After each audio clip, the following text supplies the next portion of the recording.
4-5 കൊല്ലം മുമ്പ് ഒരു ദിവസം വെറും 22 രൂപയും പോക്കറ്റിലിട്ടുകൊണ്ട് ഇങ്ങോട്ട് വന്നവനാണ് ഈ മുരളി.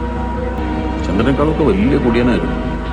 ഇന്നിപ്പോ 22 രാജ്യങ്ങളിലെ അയാൾക്ക് ബിസിനസ്. 25ഉം 26ഉം കലണ്ടറിൽ ഒന്നും ദിവസം ഉണ്ടപ്പനെ മുറിയിലൊന്ന് കൂട്ടിയിടണേ.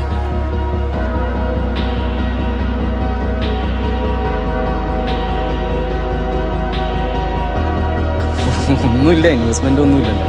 നിന്റെ കയ്യിലല്ലേ ഏറ്റവും വലിയ ഇൻവെസ്റ്റ്മെന്റ് ഇരിക്കുന്നത്. മനസ്സിലായി? ഇൻസൾട്ടാണ് മുരളി ഈ ലോകത്തിലെ ഏറ്റവും വലിയ ഇൻവെസ്റ്റ്മെന്റ്. ഏത് തോറ്റവനെയും ജയിപ്പിക്കുന്ന ഇൻസൾട്ടഡ് ആയിട്ടുള്ളവനെ ലൈഫിൽ രക്ഷപ്പെട്ടിട്ടുണ്ട്.